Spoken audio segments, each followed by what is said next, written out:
Unsyndicated presents Off the Board, the weekly gambling show. Hosted by Blake Majchrzak and Mike Iavasile.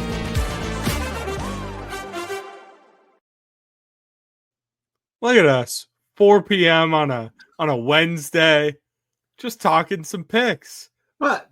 Thanksgiving does beautiful things for this show. Yes, 4 p.m. on a Wednesday, and a clean mouth and a clean report from our dentist for our Blake Majchrzak. I love it. I can't believe I was telling you guys before the show. First of all, it's light out behind me, which is just weird to see. Yeah, but never. I went to the dentist for the first time in 6 years, and I have no cavities. Today was a big day. I love it. So what toy did you choose? What toy did you choose on the way out? I went with the Slinky. I already broke it, but I got a Slinky. that was I love it. I love it. Blake, there's so much going on. I don't even know where we should start with the short week, big bets, everything. Where are you leading us? I think we just start with quickly going through last week's games so that we just get that out of the way, get it washed out as quickly as possible. Because as you mentioned on Twitter, we have a special guest tonight. So I want to get through this before we get to our special guest. So did I say it right? Is this a special guest picker? Yeah, we can go full game day with it. He's the game Oh, is that day what they say on picker. game day? So it's in my head because of game day, which I watch. I didn't even realize it. When I typed it out, I'm like, nose picker? Like what are we doing here? I've got no idea. He's a guest picker. So yeah, love it. Todd, if you want to put those up real quick, last week's games, I'm gonna roll through these quickly because we have a lot to get to this week. Oh, thanks for that. So real quick, Mike, is there one game out of these that really stands out to you more than another? The game that stands out for me, and it has to stand out for everybody, is that Colorado game. That was an absolute ass kicking. As soon as that game started, it was over, and you could tell. And that was the Colorado I think you had talked about all year, and you were waiting for it to show up. They got out physical, they got outclassed, they got out everything in that game, and that one stood out. I was extremely lucky that Kansas got that ball and just sat on it and was able to sit on it. I think Dion wanted to get out of town. Everyone wanted that game to get over. And this happens to me that I'm watching that game and Nuggets pop out. I had no idea that basically most of the key positions for Kansas were like 6-year seniors. That is a solid old team. Their seniors have been there the entire time and have seen that program rise to where they were supposed to be this year. And I think we saw a little bit of that on Saturday. Yeah, the other one I'll point out the other one that was a double loser for us, that Penn State Minnesota under. Yes. That game was a slow paced game. Obviously it was a 1-point win for Penn State. And if you asked me, I would take that under again. Just going off of game script and everything, it was that late score by Penn State to win it. That was it. Yeah, there's some turnovers, and we always say that whenever I take the under and we're looking at certain things, you talk about huge turnovers as what could be the difference between an under and an over. And that game right there started it started Thursday night with that Cleveland Pittsburgh game. That was a weather under, a perfect under that never went under because it was over. This game, and then as we flip this board, I might just have to walk away from the NFL board before we talk about that Commanders game. And just real quick to point out, if you especially in college, I feel like all season in the NFL, the over-unders are pretty tight. The spreads are pretty tight. Yeah. Now in college, this late in the season, we're really seeing those totals be very close. We had multiple games that were a point and a half, even a half point over what was out there. So these lines get really, really tight at the end of the season in the college game. And you'll see it as we move along here with this week, the next week with my bets. I always look for that movement in a line. As those lines get tighter, that movement's not there. So it's good because you can catch it before it gets too far, but it's also, for me, I can't bet every line freeze just because the line is right. And that sometimes ends up happening. So yeah, you are right. They're getting tight. And I see a little bit of that even this week. Yeah. NFL wise, solid. I went a solid 4-3. Yeah. You went a solid 3-3. Yeah. Just real quick, I will say that Detroit game was never going over, obviously. Right. The Lions dominated that game, but they just started sitting on the ball and running it. And I felt really good about Monday Night Football for like the first half. Chargers came out and looked good, and then Baltimore just did Baltimore things. That game was great. Yeah, it was. I had actually kept my attention for a while. Like I think you said, Baltimore does Baltimore things. That's a weird team with 4 losses sitting there, and even just Lamar Jackson's year. I mean, he's not budging out of that MVP race as a 4-loss quarterback that is getting ready to have one of the biggest games of the year. That if they lose that next week, you're looking at playoffs possibility being out of it. But when I look at this slate, and we just want to mention something real quick, we put 2 games on here last week, 2 of the biggest wagons in the NFL. No, they are the 2 biggest wagons in Detroit and Philadelphia, and they are on an absolute collision course. And as this goes along, Lions fans better hope they don't lose, and Philly fans are just waiting for Detroit to lose so that NFC Championship game can fall at home for Philadelphia, because that's going to be trouble if it happens. This hopefully keeps the Lions a little bit more motivated. You can't take a week off at all because Philly's coming. Yeah. And Philly's at 2 losses, correct? Yes. Yep. They're at 2. They think this weekend was 7 in a row. Okay. I believe. I mean, remember when they started off, I want to say 7 weeks ago, I called them broken, and I called them broken to my brother-in-law from Philadelphia. I think he called them and told them, and they have not looked back. You have a brother-in-law from Philly? He is in that New York, Philly, Jersey area. I think he's officially Jersey. I don't know why the name's escaping me. I've been there, but when I went and visited him, we went to the beach in Jersey. We did Jersey things, but then we went to the Philadelphia Phillies game. When I've stayed out there for training, we were going to go to an Eagles game, and we hung out in Philadelphia. He's like right there at that border. So the holidays are about bringing people together, bringing people into our world that aren't always in our world. And we have a very special guest tonight. I love it. And that guest, I absolutely love it. That guest is Sean Baligian. Sean, welcome in. Why am I here? Well, yeah, baby. I love it. Mike said, I need to know. I dreamt this last night, and I was thinking on it. This is what happens when I have the day off. I got 3 days off work, and all I have to do is work for these shows. I'm like, we need a guest. And who better than the guy that I sit next to during most playoff hockey games and listen to you say, this is going to be 3-1 Tampa. And it ends up 3-1. And first goal scorers, and you just rip them off, and you have some real good stories of being in Vegas and hitting 16 parlays while you're waiting to go see a show. Your wife's yelling at you. That's a true story. Yeah, the Blue Man Group. So that's why you're here. You know, we have these people that follow us and listen, and they're tired of me and Blake. They want to get some expertise out of a local sports guy. And I said, let's get Sean out here.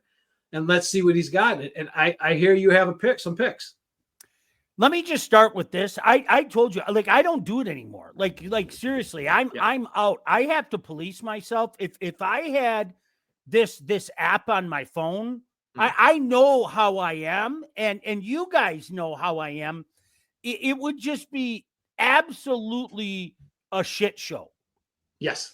Swear jar. It would be a bad scene. Like, so I have to police myself, so I don't do it anymore. But Mike, you know what? Thank you for the kind words. I was on a little heater during the Stanley Cup playoffs last year, and it made me say to myself, maybe I should do this again, but I wisely decided against it. Would I be able to change your mind, Sean, if I told you that there was a fat guy behind Tweenies taking bets?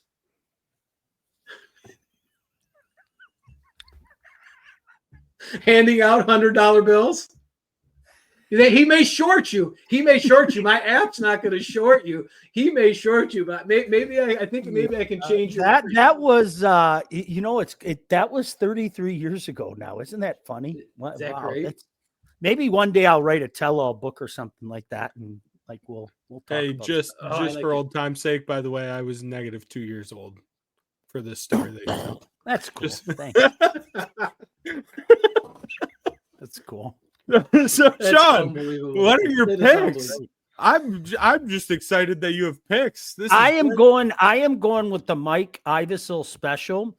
I am going, and I don't even know the name of it, Mike. You're going to have to tell me the name of it, but I thought of it, but I don't know the name of it anymore. I used to know all these terms, but you know, when you take the 3 teams and then you get the 6 points, what's that thing called? You've got a teaser. You're going with a 3-team 6-point teaser. Mm-hmm. And I love this. I want you guys that now, Blake, I know you want winners. I think I got 3 winners here. I really do. And obviously you have to hit all 3. Yep. But I'm going to tease the Lions down. Did I say it right, Mike? Yes, you did. You're teasing them down. So I'm going to tease the Lions down to minus 4.5. Okay. I saw 9.5. I saw 10. Yep. I saw 10.5. But I'm going to go with what you said, Mike. Your number was 10.5. So I'm going to tease the Lions to minus 4.5. I think that's a gift from heaven. I just don't see the Lions losing this game. I don't. The Bears are a mess. You know it. I know it. I don't see them losing this game. This is the only one that I was a little fearful of. The second one, I'm going to tease up the Giants to 9.5. Like, I think Dallas wins that game. I just don't think Dallas can beat anybody by 9.5 right now. Yeah, no. And am I really taking the Giants? I guess I am. And but 9.5 is a lot of points, man. It really is. It is. And does it help you, do you believe, that DeVito stayed in New York and it's really trending towards Drew Lock being the starting quarterback?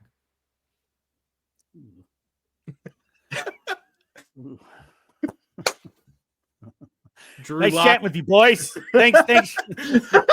Missouri nice legend, guys. And then I'm gonna take Green Bay plus 2.5. Okay. I just don't see Miami going up there. I mean, we all know what Miami does in cold weather and all that. So I just don't see Miami. I don't see Miami winning that game. I just don't. Yep. I think that Miami's going to play them tough. Miami is, like, to me, I think they're dangerous down the stretch. I don't think a lot of people are kind of paying attention to them. And I think that they're quietly dangerous down the stretch. But the Packers at Lambeau Field on a cold Thursday night, come on, man. I mean, like, honestly, Green Bay's going to win that game, right? And you're giving me 2.5 points. Okay, I'll take that. So that's what I would go with if it were me. And then I have no problem. I have no problem like collecting money from that, like I did in 2007 at Mandalay Bay, and I collected a pretty good amount. That was pretty fun. Yes, you did. Yes, you did. Wouldn't you agree, Sean, that last AFC wildcard spot is just legitimately wide open? Yes, absolutely. Yes. Miami's should be in contention. Obviously, the Colts are still somehow in contention. Like, that spot, just, it seems like nobody wants it. Yeah. And you know what? I kind of get that feeling a little bit about the NFC too, Blake. It's like, I keep wanting to bury San Francisco. They're a mess right now. I mean, they really are. But at some point in time, they're going to wake up and win a few football games, right? And so I kind of feel the same way for all the people earlier this year, like the Vikings. The Vikings are a fraud. But you can't build this record and not make the playoffs. They're going to be a playoff team. I think the funniest thing on earth would be, could you imagine a Falcons-Vikings first round game? The ultimate fraud bowl. That would be, like, to me, that would be can't miss television, you know, and how anybody could touch that game. I know I'm talking to the wrong two because you bet on whether rain comes down in the next 5 minutes, but I wouldn't touch that game for the life of me. You just don't know. I mean, it's the Vikings and the Falcons. You just don't know which Kirk Cousins are you going to get, which Vikings are you going to get. So that would just be epic to me. So I mean, that's the interesting thing about it. I mean, the Vikings fraudulently getting into the playoffs, maybe, just maybe, they're going to keep a team that might be dangerous in January out of the playoff. And that would be pretty funny in and of itself. Yeah. I love it. I love it. I've got it. Your picks written down, Sean. We'll hold your feet to the fire. Hey, I got the Habs one right a few weeks ago. I got cocky and I said New Jersey by 3, but the line was 1.5, and that empty net goal made us all winners, right? Yes. Yeah. See, but that's what I'm saying. You don't do it. You don't do it, you say, and you wouldn't do it often if you did. But then when you make picks, they're usually well-informed, educated picks. And that's what I wanted you to come on here. Hopefully someone out there is going to take your advice and run with this 3-team tease. I think I know one guy right here that's going to do it because I usually follow in your footsteps. And then I will thank you when we collect that money, Mr. Baligian.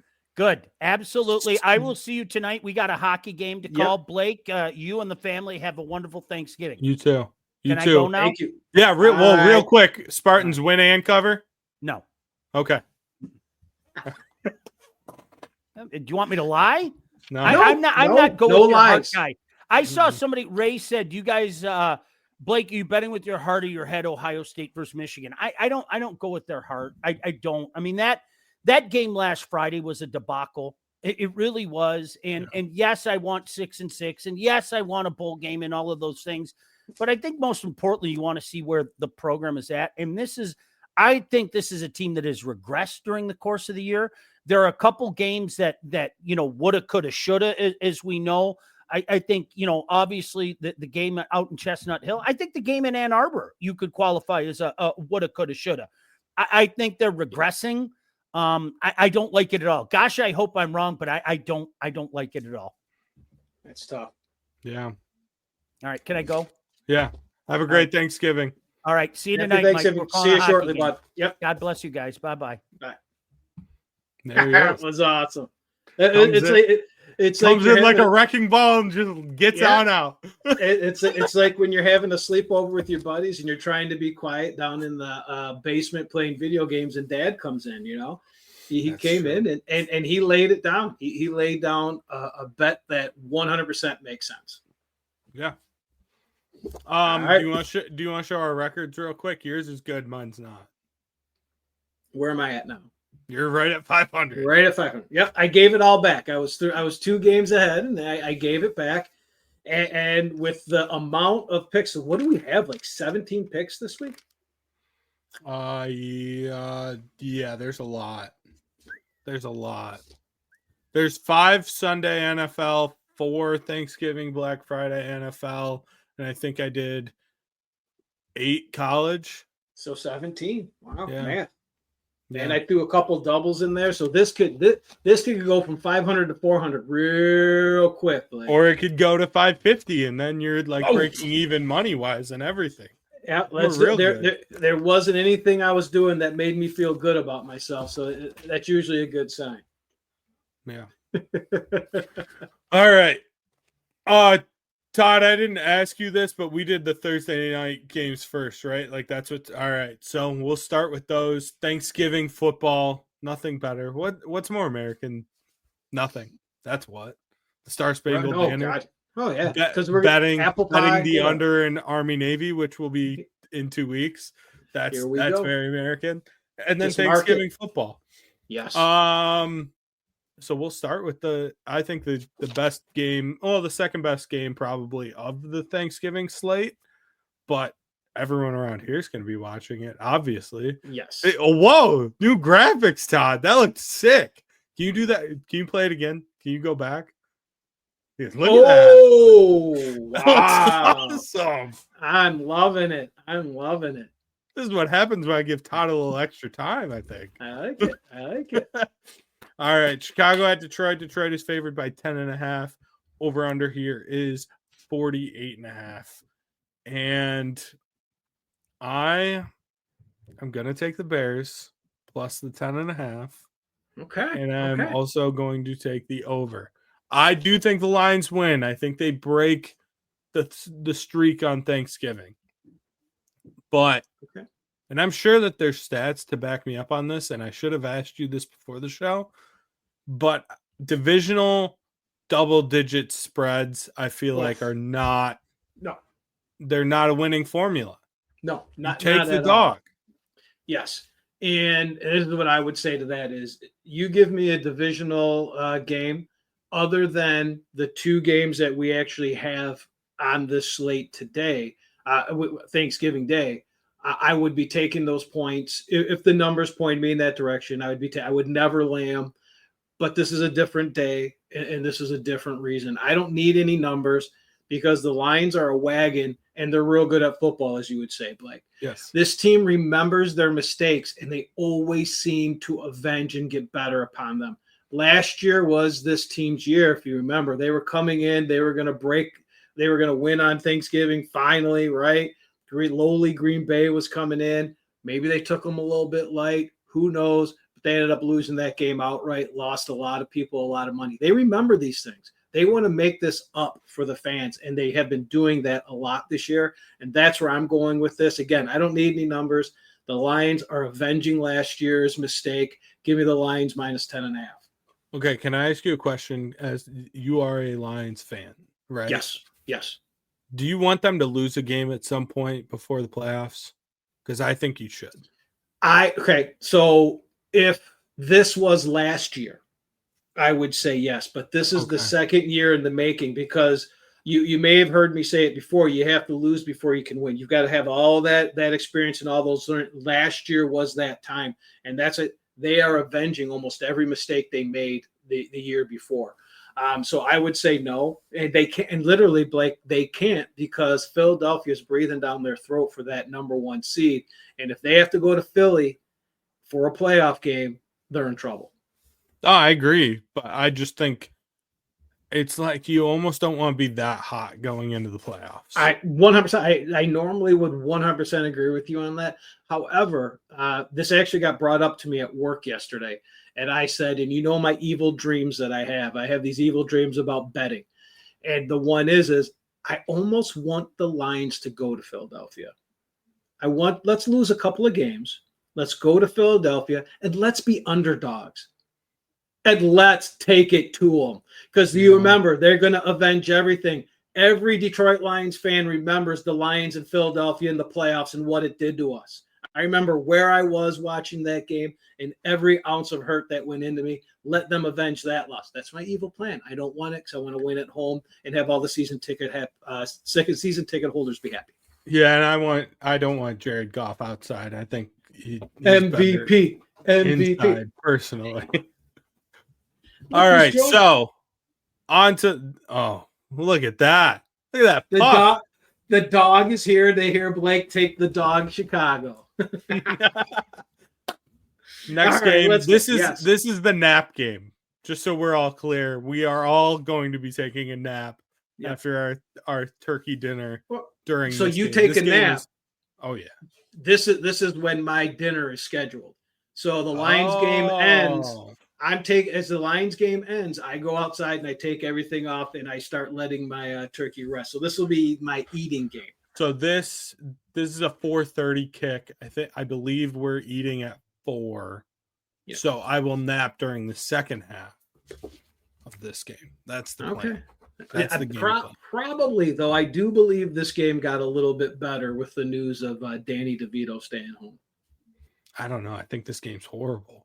It's horrible. I mean, just the fact that it has no meaning and there's backup quarterbacks, but hopefully there's some entertainment. Yeah. Is this one on me?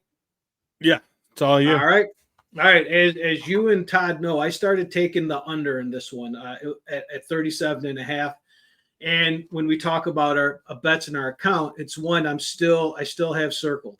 But at the time I did it, I then went to the doctors, and on my way home, I heard that Danny DeVito didn't get on the plane. He's hurt, and it was looking more towards Drew Lock playing. So I think that's an improvement. And I think that is such an improvement that I believe if once that's official, this line's going to drop down to 2.5. So as I write this and I read that the public saw Dallas, they saw that upset of the Commanders, which I'm never going to forgive that game.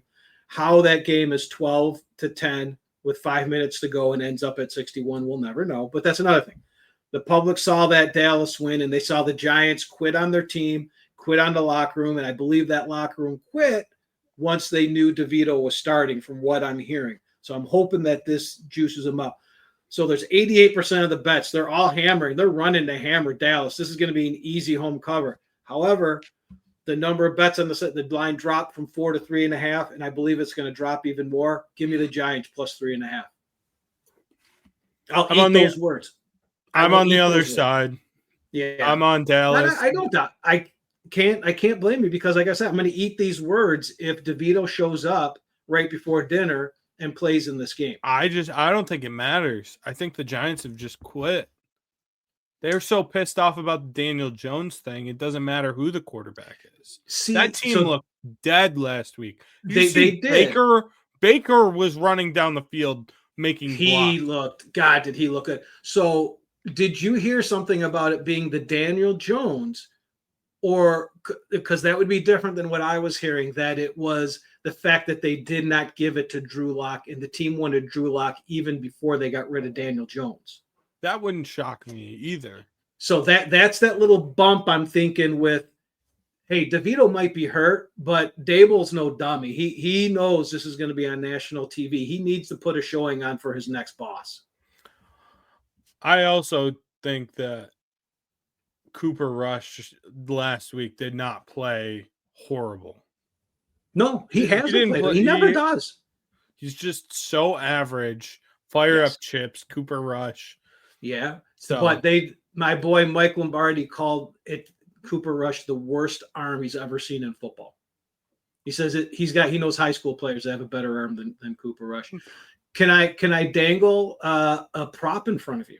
Yeah, I love a good prop. You know all the crap that's gone on. You saw all the Malik Neighbors bullshit, right? Yeah. Take every one of his overs if you can find them. They're hard to find for the first quarter.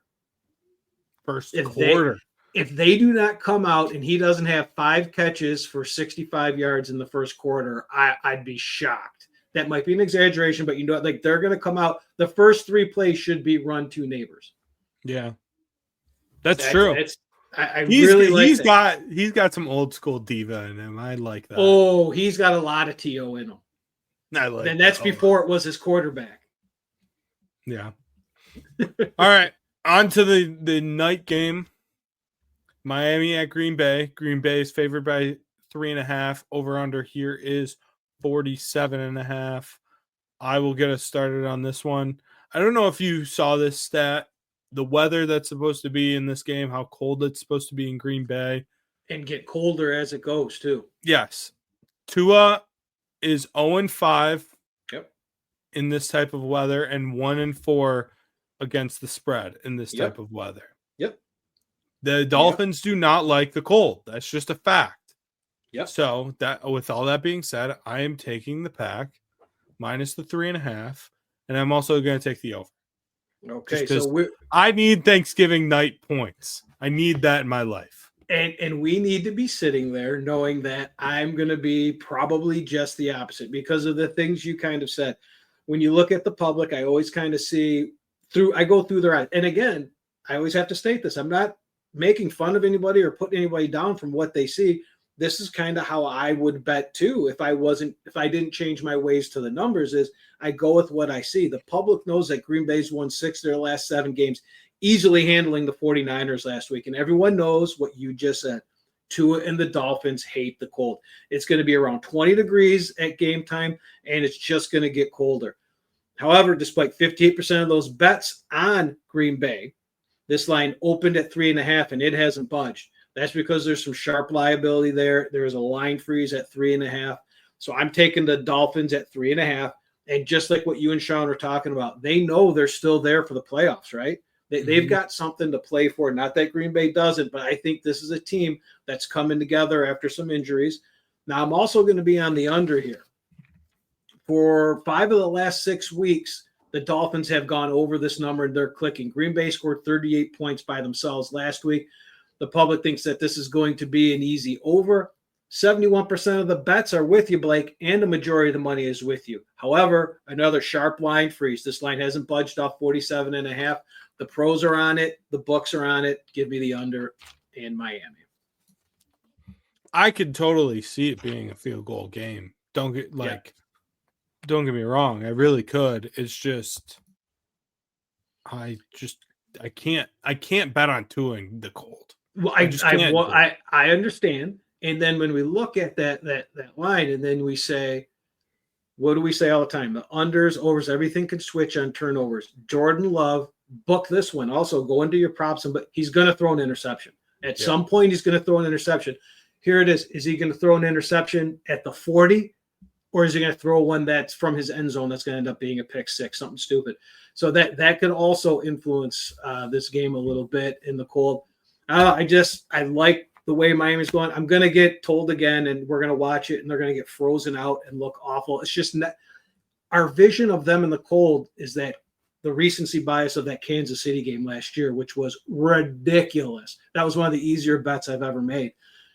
But it's not going to be that cold. So at some point, they got to get it together. If not, that's an issue. Yep.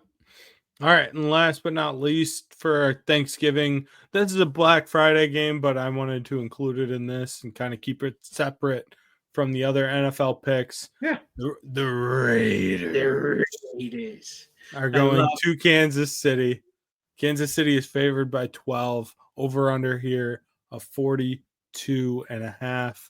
Mike, you go ahead and start with this one. Well, this game fits perfectly into every text message I was sending you over the last couple of days about screw the holidays, screw these lines, screw these numbers, screw everyone that wants to get on my damn app and bet and screw up all these numbers. I'm going just bonkers on this one because what the numbers are going to tell you is that the public loves the Raiders. The numbers are going to tell you the Chiefs can't win over one possession games, right? I mean, they basically they're gonna win by 4 points or 5 points. They're gonna come in.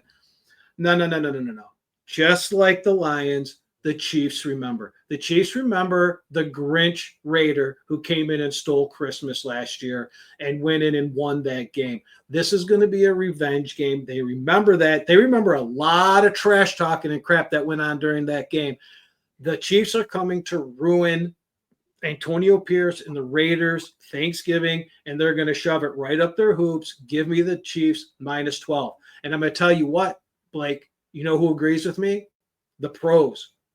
The Raiders are public. The pro money is coming in even at this number for the Chiefs. They already played once this year, Mike. The revenge should have already happened. No. You know, do you remember the McCarty-Lemieux fight? Did it happen the first time they played? No. Okay. They waited until they got home. They're waiting for another holiday. They knew this. It's not like they surprised them and said, "Oh my God, you guys are playing." They've known they're playing Thanksgiving. They're planning something. I just see, this is that evil plan I have when I look at certain things. They're going to draw up some plays. This defense is going to just go after. I don't even know who's going to be the quarterback. Is it going to be Desmond Ridder? Are they going to bring AOC? Aiden O'Connell. Right. O'Connell. So he's coming in. The defense is going to be on. This defense is for real. Mahomes is going to go off because he wants MVP. I'm taking the Raiders, and I don't blame you. Again, but it's exactly what you said. The Chiefs just can't cover double-digit spreads right now. Now, the one thing I will say with this, though, is the Chiefs are starting to get pieces back healthy. It looks like Pacheco is going to play this week, and there was another player that I think it was an offensive lineman that looked like they were getting back. Yeah. So the Chiefs are actually getting healthier. So down this stretch, could I see them really starting to turn it on 100%? Yeah. I just think in this spot, 12 points is a lot. Still think the Chiefs win. If it was 8-9 points, I'd probably be on the other side with you. But 12's a lot of points. Yeah, it's a lot of points. And I even had the the total circled in here, thinking that KC was going to put one on them. I would love to take the over in this one. I just gotta slow it. But this is the fun of taking these show bets, right? I don't have any cash. This is just, hey, I got to give me and you are giving everyone out there the feels of this, because both that Lions line and this KC line would have me looking the other way if a gun to my head and money coming out of my pocket. Yeah. All right. On to this is my favorite week of the year. Yep. Rivalry week. Okay. College football. Yep. I know this year it's a little tough. But I saw my Wolverines put up 52 last week. Yes, you did. 50 burger. But in these rivalry games, I mean, we all talk about the games that come in that maybe it was a pick'em game. They're both ranked, whatever. But some of the more memorable ones are when you're coming in as a big dog, maybe a 21-point dog. Do you know what I'm saying? Like these are these games where so you don't want to watch this. You don't want to watch that team down there do that to your team, but this could also be one that you could forever rub in their face, right? So this is what makes rivalry week sweet, even when it's a big dog. It also changes my mood for at least a week. Like it actually affects me. It's Okay. absolutely brutal. I'm insufferable to be around if Michigan loses to Ohio State. I'm insufferable. See, what's good, Blake, is age is coming. So you'll be like me, where I probably won't even remember any game this weekend once Monday hits. So I thought you were going to say this is a safe space and you can just let it all out. You're just saying I'm just going to become more jaded.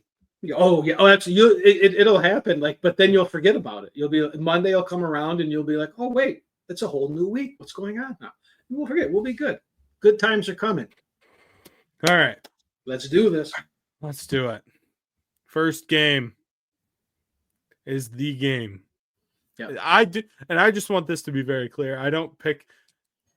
I do this in order of time slot. Yes. I don't know if you've picked up on that. 100%. That's how I do this. So It just happens that this is a noon kick because Fox, big noon, their whole big noon, baby. I wish I hate, by the way. Yes. Michigan at Ohio State. Ohio State's favored by 21. Over under here of 43.5. Ray asked me, are you betting with your heart or your head with Ohio State, Michigan? I'm 100% betting with my heart. Hearts are made to be broken. I am taking the Wolverines plus the 21 points. I'm taking the over for other reasons. Yeah. But you know what? There is a game script that's out there. It is in existence that Michigan wins this game. It is out there. I think that 21 is too many points. I really do, genuinely. If it was like 17 and a hook, okay. 21 is 3 touchdowns is a lot. I understand that Ryan Day will want to try and run it up at the end. I think that Michigan's defensive line has a huge advantage over Ohio State's offensive line. And the way that Michigan wins this game is they force turnovers, they slow the game down, they muck it up, and they keep it at one possession the entire time. That is the script that Michigan has. Do I think it's possible? Yes. Do I think it's likely? No. But do I think Michigan has some stuff in the chamber for this game? 1,000%. I would really like it a lot more if Will Johnson was playing, and it doesn't look like he's going to.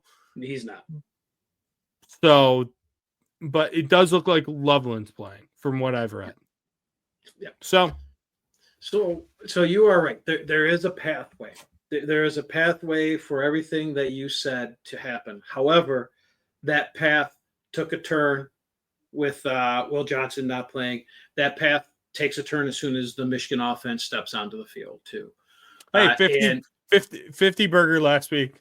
I agree with you. And I'm going after the total on this one because I just don't want to be involved in I don't even want to be able to say I took Michigan in the 21 when they cover, but I don't want to be involved in a game where clearly the better team is not only out to win the game, but to rub your face in what they've been rubbed in over the last couple of years. There's Mike right now. Oh, there's no love lost, but I just don't want to be involved in that. We've always said, are there certain things that would turn you off from something? That would be it. So I'm going after the total here. The public is doing that math again, where these teams are averaging 61 points a game. 61 is clearly higher than 43.5. So this has to be an easy over. However, 75% of the bets are on this over. It opened at 44.5. It's actually dropped to this 43.5 number. It's going under. It's going under because of some reverse sharp line movement, and the books also like it to go that way. They're going to need this one too. But the thing that scares me is Michigan has to play that perfect game on defense. They have to play a Big Ten type game. That's what I'd be betting on here, and they can't stop. So you're down by 14, Blake. You can't stop.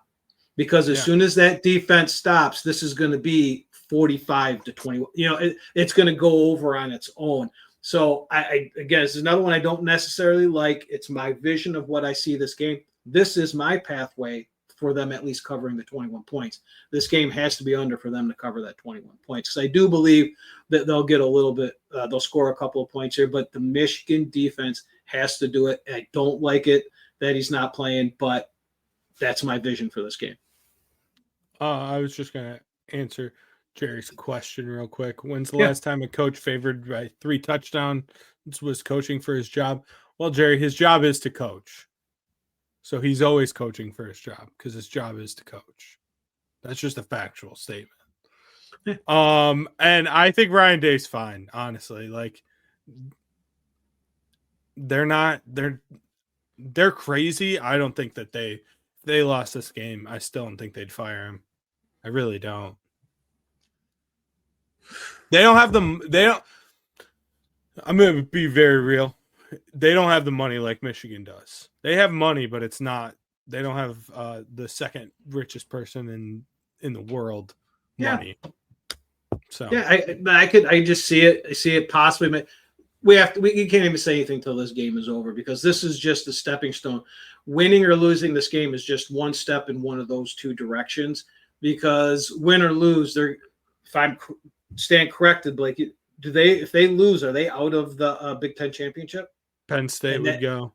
Penn State would go. That would really start wavering on them even being in the playoffs then. But okay. That being said, with this new playoff, then you're just giving yourself a bye. Because Ohio State's kind of in a lose-lose because they win this game, they go to the Big Ten title, and then they lose. They're playing in the first round. Yes, at home, probably against the 12 seed, but still, you're just you're missing out on a week of rest for a team that has a lot of injuries. It's so unknown though, because if they fall into that seed, their path isn't that tough. Well, as of right now, it's not a bad path. And then on the flip side, they really want that home game because if you're going to have some of these tougher Southern teams come to your house in the winter, I don't know. The SEC last week basically eliminated itself. So which is not So that's all to be said. That's all to be said. But depth is going to be so important in this. Like adding basically 3 games to everyone's schedule that is playing in this playoff. Yeah. Like depth is going to be huge in this. Yeah. So it's all practice. We'll see how it works out. All right. Where are we going? We are going to the rivalry down there in Tennessee.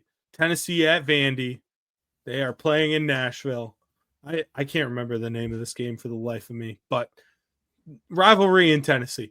Tennessee is favored by 10.5 on the road.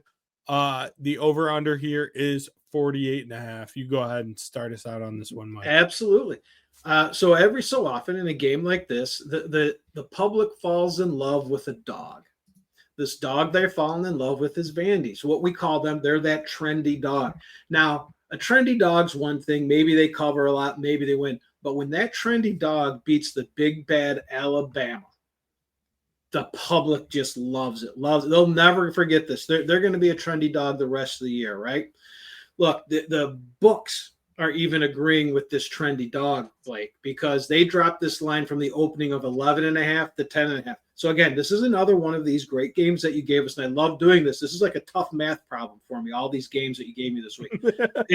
This game doesn't compute. Before you got on, I wasn't complaining, but I was going off with Todd saying, like, my mind's just been blown, like smoke coming out of my ears doing these games, and this is one of them. So if there's one thing I know that I almost always would do, if you give me a blind bet on a trendy dog, I'll take it. I like Tennessee. They're playing for their lives. As you said, they looked like they were out of it. Then the SEC decided to just have nobody get into crap down its leg. So Tennessee's still sitting there, and whether it's going to be style points or whatever it is, give me the Tennessee. I'll lay the 10.5. I would love Tennessee to win and cover. I'm doing this for you. I think Tennessee in the playoff would be fun. Yes, I'm doing this for you. Like, I'm on the opposite side. I'm going to take Vandy at home plus the 10.5 in a rivalry game, and I'm also going to take the under. I think Tennessee's defense is really, really top tier, and will create some problems for this Vandy offense. And Tennessee's offense outside of conference has looked really good. Again last week they put up because they were playing non-conference, like some BS opponent. They played Mercer or something. I think it was like Chattanooga. Then they put up like 50, but yes, they did. In conference they've had a hard time. Vandy's been fighting all year. They haven't looked as good as they did earlier in the season, but that again goes back to what we were just talking about with depth. But I think in a rivalry game, 10.5 for a Vandy team that's played really well at home. Yeah, that's where my head's at on that. I like the under more than I like Vandy. Tennessee's games have just been constant unders. Yeah. So I like that under. However, my pathway to this game, if Vandy scores, it's going to go over. I would need Tennessee's defense to play like we know they can play and really and I just don't think they can shut Vandy down at home. They are having a very special year. I just don't think that Tennessee is going to show any mercy, and they have to have that game. They've got to do it. Yep. All right. On to the next one, the battle for the Palmetto State. That's this rivalry, in case you were wondering. If you want to write that down, Mike, the Palmetto State. Yeah. I got that. I'm going to put that one in my phone, so I'm going to get a reminder every year. South Carolina at Clemson. Clemson is favored by 2.5 at home, and the over-under here is 49.5. This is like a de facto playoff game. Yeah, because South Carolina's out of the SEC. This would be another big win for them for playoff rankings, and Clemson is the first team out right now. So this is an important game for both of these teams. I am going to go with South Carolina. I just think that they've been playing better lately. Their quarterback, Sellers, has been playing really, really well. I'm getting 2.5, which I really like. I think it's a game that'll be very, very close, but I will take the dog in this rivalry. Give me South Carolina. I just like how they've been playing. Absolutely. So I hate this game. Depending on the numbers that I look at, or the book, I'm looking at two books. One book and one set of numbers has the Gamecocks as the sharp side. The other one's got Clemson as the sharp side. So the sharps don't even know which way to go. Not only, the public is usually the one. I'll say the public doesn't know whether to do it, to lay it or take it, but the sharps are split on this one. So the way I'm looking at this is that a majority of the money is coming in on Clemson, but this line opened up 3 and it moved down towards the Gamecocks to 2.5. So the books are moving that line for themselves, and I'm going to side with the books. I'm taking the Gamecocks plus 2.5 here. I like that. I like the fact, hopefully, that the Gamecocks have not really truly looked at the playoff layout, because they don't have a chance of making the playoffs, whether they win by 100 here or not, because they have to leap too many teams that have done too many different things. Clemson absolutely has a pathway in there. So I think if we're talking realistically, they have the better shot to do that, so they should be a little bit more motivated. But from what I've seen on film, I love the Gamecocks game, their physicality, speed, everything. Give me the 2.5 points, and I'll take it. I do actually still think that South Carolina has a chance. Well, It's an outside chance. Yes, I agree. I didn't want to make it sound like a 0% because you could still bet them. I mean, you could get an unbelievable price for them to make the playoffs. It's just from Ole Miss, they would have to leap Ole Miss, Tennessee, Alabama, all these teams that, again, maybe they do or do not make it, but they've got a better resume, more things going on, and a better chance than South Carolina does. Yeah. All right. This is a game that just stood out to me as a weird spot for this team. It's a top 10 team, Miami going to Syracuse last week of the season. Miami has to win to make the ACC title game as well. I don't know if you knew that or not. Yes, that played into my pick. If they lose, Clemson is in. Yes. Which is obviously very important because Clemson still, like we were saying, has a chance to make the playoff. Mm-hmm. The ACC at the most will be getting 2 teams in. Yes. Yeah. At the absolute most. They're not going to be a 3-bid league. And I think SMU is a pretty sure bet to make it unless they get blown out in the ACC title game. So whoever else goes to the ACC title game will be very important for that. Yeah. So Miami needs this game. Like I said, going to Syracuse, weird things happen at the Carrier Dome. Yes, it does.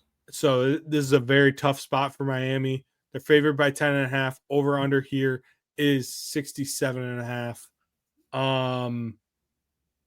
Mike, you go ahead and start us out on this one. I originally started out looking at this total, Blake, because that number just jumps out. When you get to 60, you have to look. But when you get to 67.5, you really have to look. And when you look at this game, there's something we've been saying, or I've been saying for a while, that Miami is trying to force Cam Ward on the Heisman.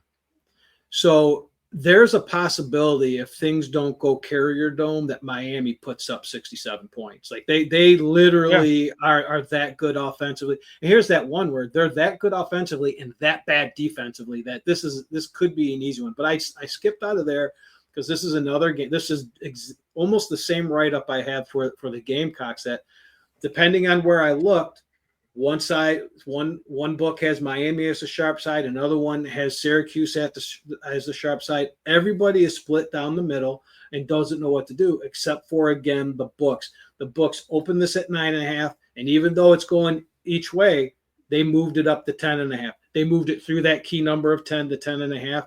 That speaks volumes to me. Again, not a game I'd ever put in my account, but I have to look at this. Miami had to win this game. This is a must win. They're going to put up points. They're going to try to get Cam Ward back in the Heisman race just in case Hunter or Genty do something. I see Miami piling on the points here, so I'll take Miami minus 10.5. I am with you, and I'm also on that over. Yeah. I agree with both of those things. My biggest worry is just the Carrier Dome doing Carrier Dome things like we talked about, which is 100% possible. But Miami just somehow turns it on offensively every time. We saw it last week. Obviously, that Wake Forest game, what was that, like a 10-point or a touchdown game in the fourth? And then they ended up winning by like 30. Yeah. And we saw it. Remember the game earlier in the year against Duke? They did the same thing. Same thing. They were losing. They were losing to Duke, and they won by like 30. Mm-hmm. They're that good. Switch. Yeah, they do. And eventually that catches you, obviously. Mm-hmm. But that is how good they are. And I think put in the position where you are now, their backs are against the wall. You want to play with your food. You might not be in the playoffs or in the ACC championship game. You want to go out there and do your job. This would be another one to take a look at Cam Ward's stats. His overs are probably ridiculous by now, but this is going to be a game that if he does, this could be his career game right here. You want to know the Death Star-like scenario for the ACC? Syracuse wins this game. South Carolina beats Clemson. Yep. And the ACC just instantly becomes a one-bid league because Clemson would go to the ACC championship. and then let's say they beat SMU. Oh, it would just. But you have a lot of faith that SMU's not going to do something. I remember some bets we had earlier in the year, and you're like, I knew better than to bet on SMU. Like, let's not leave them out of the Death Star equation. Like this could totally implode. Yep. But the ACC's guaranteed one team at this point in the season. Yeah. Where the Big 12 kind of isn't, which is crazy. We can talk about that next week. Yep. All right, the Iron Bowl, which is, in my opinion, the second best rivalry in college football. It's incredible. It always comes down to the wire. It's always theater in this game. The kick six, just incredible. Last year's game was unbelievable. Unbelievable. They're fun games. It's always on right after. Either I'm very happy during this game or very sad during this game every single time. But this game will try to warm your heart like a good bowl of chili, you know. Was it just a couple of years ago they had that overtime game, right? That crazy overtime game too. Like this is always a good one. I was trying to go all different kinds of ways with this one. Who starts? I am. And I'm going to just take the under here. Okay. I don't want to be on a side here because I think that there's a chance that Bama is pissed off about their performance against Oklahoma. But I also think Bama might have quit because they're basically eliminated from the playoff. Yeah. So I don't want to be on a side here, but I do like the under, in my opinion. So quitting at this time of year is big in college football. We hear it a lot, and we've occasionally heard that about teams like Alabama and Georgia. They're just teams that they show up, they play football. Even if you want to quit on me, the backup's not going to, and they're a 5-star recruit, and they're going to come in and they're going to do well. But when the public's looking at this, they see that broken Alabama team, right? Me and you were texting back and forth last weekend about this team. They love that they're broken. They see two good defenses, right? They've had some good games coming as of recent. Mm-hmm. They say recency bias. These games all went under. This game, I believe, went under last year. So 59% of the bets are on the under. However, despite those 59% of the bets, it opened up at 51.5 and it bumped up to 52.5. So I'm going to go in that bank that you went into, that Alabama's going to be pissed off. DeBoer is not a coach that everyone's like, oh, he's fired, he's done, get him out. This is a good football coach with good football players. Does he have to get their heads right? Absolutely. When he does, Milroe goes for 15 touchdowns and these games go over. That's kind of what I'm banking on. And if not, I hope it goes into 5 overtimes and goes over one way or another. I was leaning on Auburn because, like you said, these are close games. 11 points is a lot. Mm-hmm. I just kind of backed off it after I looked at it a little bit more. But I would also lean that way. I would love to take those points, but give me the over. All right, there's some games that we're battling on. Yes, man. There's a lot. We are going to be toe to toe here. One of the, hey, something's got to give. A great Pearl Jam song once said, and it's going to happen this week. All right, on to the next game, the battle for the jeweled shillelagh. Did you know that was this rivalry, Mike? No, I did not. The battle for the jeweled shillelagh. Notre Dame at USC. Notre Dame is favored by 7.5. At the Coliseum. The over-under here is 51.5. Mike, get us started with your pick for the battle for the jeweled shillelagh. For the jeweled shillelagh. And as I lifted this up to read my notes, I noticed we still have a couple more games on this slate. Holy cow, we are going. Look, I can make this one quick. I don't think a lot of people want to admit it, but I don't know if anybody's playing better football in the NC2A than Notre Dame. And I mean that in the sense of they are taking care of business. They get doubted every week, especially since that Northern Illinois game where they went Notre Dame. They looked ahead. I'm trying to get down here. Everyone, the pros, the Joes, everyone is united on this one. So it's not this split. I don't know to do this or that. Everybody, including the pros, are hand in hand with the public, are on Notre Dame. It opened up at 7. It moved up to 7.5. If I were betting this game, I would be waiting to the 7 or buy that 7. I don't like the 7.5. That could bite you in the end. However, for the show, give me Notre Dame minus the 7.5. I'm going to take USC plus the 7.5. Here we go. Ding, ding, ding. You want to talk about playoff chaos? Notre Dame losing this week. Yeah. Oh, yeah. And I like it. I love to see the sweat. I love to see the talking heads go crazy. It would be something great, but just as crazy. And Blake, I'm sorry that I think you fall into this group. How crazy people go when Notre Dame makes it too. It's also no one wants to see it. Everyone wants to hate them, but you can't deny what they're doing on the field right now. No, they're playing great. I don't know if USC knows what they're doing. I don't know if they have a lame duck coach. I don't know what's going on out there. That coast, get out of here. But we'll find out. All right, on to the next one. Another huge rivalry game. What's the name of this one? Battle for the Lone Star State. This is a rivalry renewed because now that Texas is in the SEC, this game is back. It used to be played on Thanksgiving every year. It would be the night game of Thanksgiving after the Cowboys played the 4:30. Like there would be people that would fly privately from Dallas straight to this game in Austin. All right. Texas is favored by 5.5 at Texas A&M. Over under here is 48.5. I will start on this one.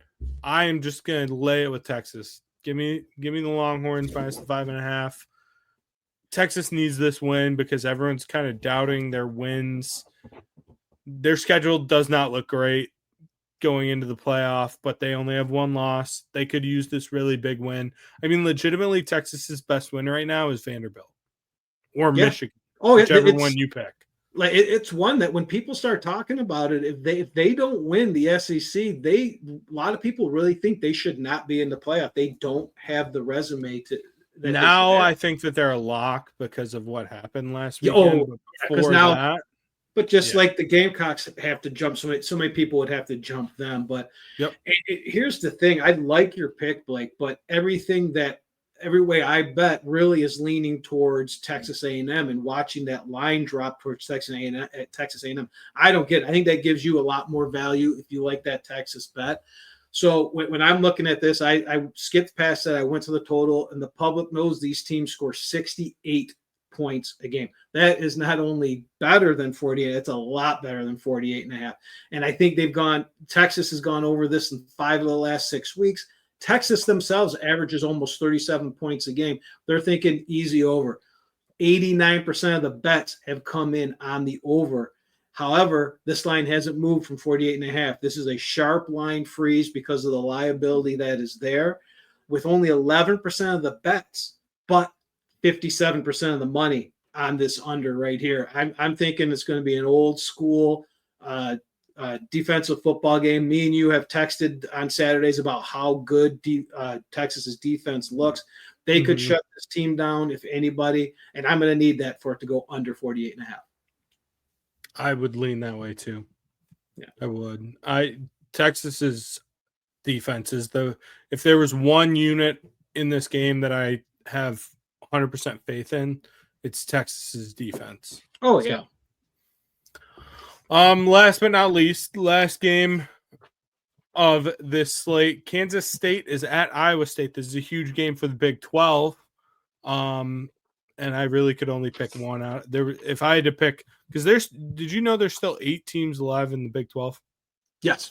Oh yeah. There was, but I had to pick one. Yeah, there was a scenario that could happen if like everyone lost last week, and they did. So it could end up that way again. So Kansas State is favored by 2.5. Or no, Todd, I think you have this backwards. Iowa State's the favorite. I'm sorry. Iowa State's favored by 2.5 at home against K-State. Real quick, I am just going to tell you I will take K-State plus the 2.5. Okay. On the road. I just think, in my opinion, Mike was supposed to go first. Todd, I'm just screwing everything up. That's okay. But you want to talk about a screw up? I wrote down that the total in this game was 511.5. So I'm definitely taking the under. We're just all going through it. I'm taking the under. All right. Is it my turn here? Are we off the rails? My turn? Yes. All right. This is another one where the public can see these teams score 62 points a game. Iowa's gone over this 51.5 total in 5 of the last 6 games. K-State, 3 of the last 6 games. both teams' last game went way over. Despite 71% of the bets on this over, this line has dropped. It opened at 52.5 and it dropped to 51.5. Again, I'll take that sharp reverse line movement. Give me under 50, 511.5. That's a great number. Isn't it? That's a Mike line value right there. I got a ton of value. I love it. Yeah, and like I said, I'm taking K-State plus the 2.5. I like that number a lot. Real quick, I'm gonna roll through these because I know you're short on time. Yep. So I'll just throw out a few that I liked. Minnesota plus 2.5 at Wisconsin. I like that a lot. Nebraska, Iowa over 39.5. Brought this up with Sean earlier. I like Rutgers plus the 2 at Michigan State. I think Indiana is going to roll Purdue minus the 29. And last but not least, I like or Washington plus the 18.5 at Oregon. I think Oregon still wins, but 18.5 is a lot of points. Dan Lanning's never beaten Washington since he's been at Oregon. Has not beaten them. He gets a little wonky in those games, so you'll have to watch out. I like that one. And you're going to have to answer a question on one of these. So I don't have that many bets. I got a couple I'm looking at. But real quick, I went after TCU minus 2.5 at Cincinnati. This is how off this is. I am like on all these favorites. I don't know what happened here. TCU's coming off 2 wins. Cincinnati has 4 straight losses. So I really don't know what the public was looking at here for them to be on Cincy. However, the one thing I do know is Cincy was the sharp darling for a long time. There was a lot of sharp money every week on Cincinnati, but they jumped off that train. And they jumped onto the TCU train. This is some sharp reverse line movement.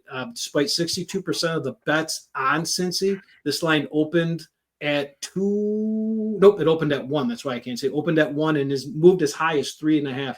I grabbed them earlier at 2.5. I'm going to go to Fresno State, UCLA. UCLA's looking kind of good lately. They almost made a bowl somehow. I don't know. The bettors are about split on this game, though. They see UCLA's having a much better year than they thought. Fresno State's been up and down. They've lost 2 of their last 3. They think that this is going to be an easy cover for the home team, UCLA, who's been coming on despite their loss to USC. They think they're going to cover the spread. However, it opened at 10.5. It's moved as low as 8. I caught it at 9. I got Fresno State plus 9.5. I'm really high in this one. I like it at the current 8.5 too. Next, Liberty and Sam Houston, 2 teams I always seem to be involved in their game somehow, some way, right? The public sees. I'm trying to find out this wonky information this year. This week, I couldn't even see what the public saw on this one. They're looking at Sam Houston, and they can shut down offenses. They got a decent defense at times. They can score points, and they think that they're better off than Liberty.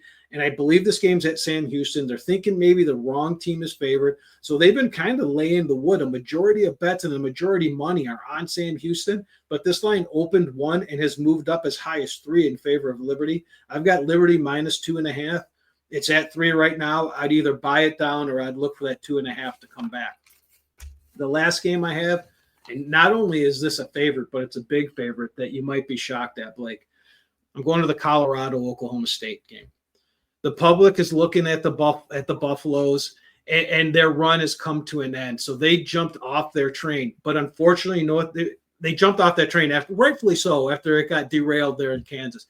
But unfortunately, Blake, they jumped on a train that's being driven by Mike Gundy. And I don't think they're aware of that because that's a crazy train. And the pros have jumped off that Oklahoma State train that I was on. As you know, I bet them a few times. Unfortunately, they've jumped onto this Colorado Buffalo line. Even though that's only 23% of the bets are on Buffalo, Blake, this line opened 15.5, and I've seen it as high as 17. I got it at 16. So I'm kind of liking that. This is dangerous. I don't like it, but I had to go that way. The game I was going to ask you about is I had circled. You can even see I was starting my write-up right here. I was taking Iowa minus 5.5 against Nebraska. And as I went to fact check my numbers, they're down to 4. Did someone get hurt? What happened? I was on their 5th string quarterback. That's okay. So I got right. Jumped right off. That's why I liked the total in that game, but I do not want to be on a side there. Yeah. If so I was going to be on a side, though, I would actually be on Nebraska. It was one of those. I was very lucky that I was writing this one up and looking at it before I bet it, because I saw that and I'm like, I can't even. I was still going to try to force it and I'm like, no, I can't do it. For the people out there, I told you last week, Blake, I'm starting a new data collection and doing some stuff. So real quick, these games could be in my account come Friday. I'm going to wait till Friday when some sharp money comes in. The Minnesota-Wisconsin under I'm looking at. Do I have that right at 61? No. By the way, that game is on Friday too, just so you know. I've got that. What's the number? Why do I have it at 60? I must have wrote. I bet you I wrote 40. It's 41 and a hook. Okay, 41. Maybe that's what I was like. As soon as I saw that, I'm like, that's wrong. I'm looking at the Texas State, South Alabama under 61 and a half. The numbers look good. It's moved from 62 and a half to 61. The Vandy, Tennessee, I think the one that you took, the under 48 and a half at Frozen. I'm looking at taking that one if I can get some more numbers. Here's the beauty. UAB Charlotte over 60 and a half. The only hesitation I have is that it's moved 3 points already from 57 to 60 and a half. The Arkansas, Missouri under 54 and a half. It's at a freeze with some sharp money. And the Texas A&M, which I took in the show, is at 48 and a half. I just need some sharp numbers to come in, but those are some totals I'm looking at. All right. And then do you want to just fly through these NFL? Yeah, we can. picks? We can do that. I have absolutely zero NFL picks. I'll just at the end. I'll just say what I'm looking at. Cause that money's definitely going to come in Thursday night, Friday morning. Perfect. All right. First game, Steelers at Bengals. Cincy is favored by 2.5 at home. Over under here is 46.5. My pick is we've been riding this train for a very long time. Mike Tomlin as a dog. Give me the Steelers plus the 2.5. Yep, and I agree with you on that one. However, I think that trend has jumped the shark. It's gone public. With 60% of the bets are on Pittsburgh and that trend, but the line has moved from -2. I've seen it as high as -3. I'm going with Joe Burrow and give me a Cincinnati -2.5. I would love to be wrong, but yep. Hey Blake, you know what? You like Zach Taylor? I'm giving him one more chance. Chargers at Falcons. Chargers are let me read the spread real quick. Yeah, I got you. Chargers are favored by 1.5, over under 47.5. Mike, go ahead. All right. The public sees these teams averaging well over this total, so you know they're hammering. However, with the betting splits, the line movement. Oh wow, what am I writing here? I'm not on my medication. Something's going on here. Give me the over in this game. I can't even read what's going on here. But I'm going over for a couple reasons. I do know that. I think what I was trying to say in this writing is I'm going away from my numbers and I'm going with my eyeballs. My eyeballs tell me that the Chargers defense, they're really good, but they're coming off a battle against Baltimore on a short week. So I think they're going to be susceptible. The Atlanta offense is coming off a bye week. I think they're going to have a little bit more rest there. Atlanta has zero pass rush. Herbert's going to pick them apart. I see this going actually way over this 47.5.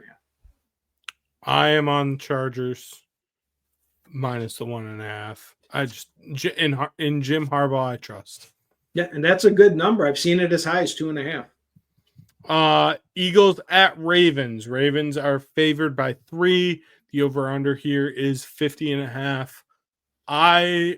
This is something you talked about earlier. Philly's just on a roll lately. This is a fantastic game. I'm excited to watch it. Yep. But I'm going to take Philly plus the 3. I think with a full field goal, and I'm also going to take the over. Two teams that I think can score.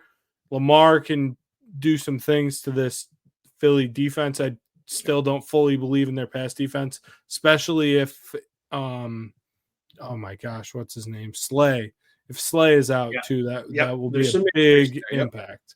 And so they had another guy tear up a pec or something. He's out for the year. Brandon Graham, Michigan legend. Yes. So this is another game that fit the mold of this week. Like it's too early for my numbers to come in, so I just have to throw everything out and go with what kind of I'm looking at here. And what I'm looking at, I talked about it already on the show. Philadelphia is on an absolute roll. They're steamrolling people. I said it 2 weeks ago that when A.J. Brown is healthy and in this lineup, they're scoring 30 points. When you look at the Baltimore Ravens, with the way Derrick Henry's playing, the way Lamar Jackson's playing, even though he's not going to win the MVP, he's having an MVP season. He's involved in 30 of their touchdowns already. They just always seem to score 30 points. I don't know how this number stays under 50.5. I'm taking the over. Bills at home against the 49ers. Buffalo is favored by 7. The over-under here is 44.5. Mike, you go ahead and start with this one. The public's looking at this one. They see the 49ers are done, but they've actually been in games that have gone over this total the last couple of weeks. They gave up 38 points on their own last week. They're looking at Buffalo, who's got probably he is the leading MVP, probably the best offensive weapon in the league. He leads them in rushing. He leads them in passing. And Josh Allen, I just need him to slow down and have a bad game so he falls in the MVP race. But that could happen this week. I'm looking at there's an even split almost in bets, 50-50. However, this line, the total opened at 46 and it's dropped to 44.5. I'm going to take that reverse line movement, give me under 44.5.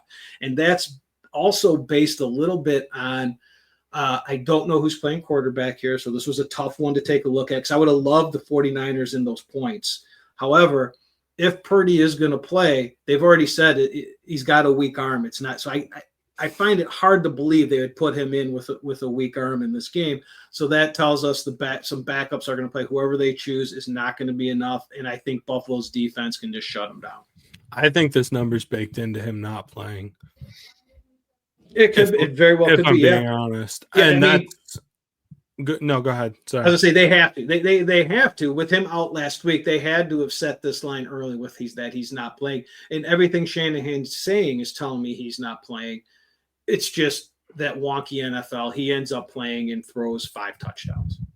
Yeah, I'm gonna take Buffalo minus the 7. Especially if he's not playing, their offense just isn't gonna work. And Josh Allen, like you said, he's playing an MVP right now. So I'm gonna take Buffalo minus the 7. And last but not least, Browns at Broncos. Denver is favored by 5.5. Over under here is 41.5. I am going to take the Browns plus the 5.5. Believe in Jameis, and I'm going to take the over. And I as soon as I saw this game on there, the first thing I thought of was Jameis. I mean, it's going to be so fun watching this. And watching this as I sit and wait for my app to cash my over 6.5 Broncos wins bet here. I'm going to love watching this game. So the public's looking at this game. They see the Broncos are on a 2-game win streaks, which should be 3 if they didn't have a field goal blocked against Kansas City. So with that, that's all the public really needs. I mean, yeah, Cleveland won a nasty game against Pittsburgh, but before that, they were going down. Everyone thought they were over with. Let's see if I can get this Jameis Winterception in there, Mr. 30-30. I'm making up names here. So the public loves the Broncos. There's 63% of the bets are on the Broncos. Who would have thought that, right? The beginning of the year, everyone was down on the Broncos. However, this line hasn't moved off 5.5, Blake. It's just sitting there. And the Browns do some good things. I still like the coach. I still like this team. I still like their defense. However, so I'm going to go with the Browns plus 5.5. I'm also going to double down on this one. I'm going over 41.5. I think Bo Nix is rolling. I think Bo Nix looks good. I don't think the Browns defense is as good as it's made out to be, so that this line should be this low. I would thought it would have been a little bit higher. The Broncos defense is that good. And yeah. I'm also banking on at least 1 pick 6 from Winston in this one, but I'm going over 41.5 and can't wait to watch this game. I mean, you got Jameis Winston and this Denver team's Peyton's got him playing, man. It's not a bad team. I hate Bo Nix so much. I just hate him. How much do you hate how much he's come back into the rookie of the year? I just hate him because he lost me money when he was in college. Okay. And I'm never gonna let it go.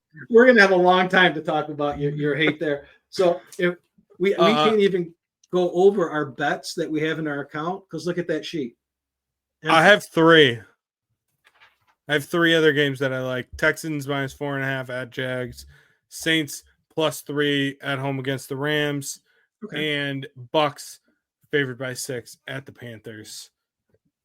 Those are the 3 that I like. The Bucks are legit. Yes, they are. The Bucks are legit. Now that Mike Evans is back, they are legit. So let me get this right. Does my memory tell me that did they beat Philadelphia and Detroit this year? Correct. Those teams have 3 losses combined, 2 of them to Tampa. Those 2 teams are 16-0 since their losses to the Bucks.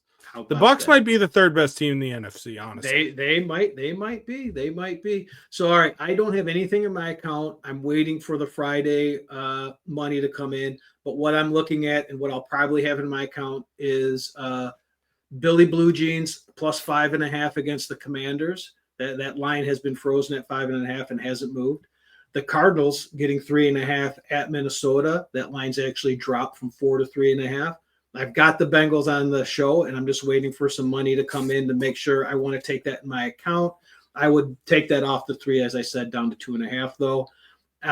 And tomorrow I'm hoping some money comes in to show me whether I really should take the Dolphins +3.5, because I think I'm going to take that one. I'm also going to take the under in the Pack 49ers. If that money comes in, that line's dropped from 47.5 to 47. The Colts Patriots over 42.5. That one's remained frozen, hasn't really moved. I'm going to wait for some money to come in. Buffalo 49ers under 44.5. It's dropped from 46 to 44.5. I need to see where some money's coming. That's least likely to be in my account. I don't like that one. If some numbers change over the next couple of days, I might take it. But that's where I'm leaning right now. None of those are in my account yet, though. Beautiful. Boom. It's early in the week. What's that? I said it's early in the week for you. Yep, absolutely. That was tough. That was tough for Mike.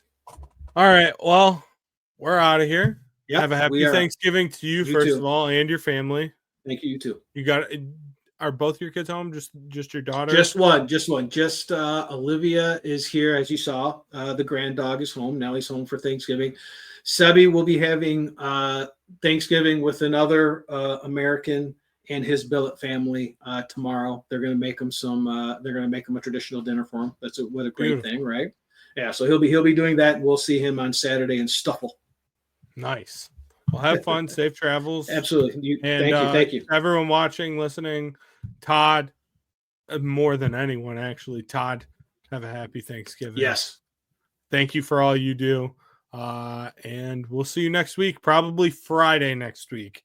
Back to a hopefully normal schedule, depending, obviously. But with this week, Thanksgiving, all that, we had to make some things work. So thanks everyone for watching and listening, and we'll see you next week. You've been listening to Off the Board. Tune in all throughout the football season for weekly picks and insights. Subscribe to Unsyndicated and Off the Board on all your favorite social media and podcast platforms.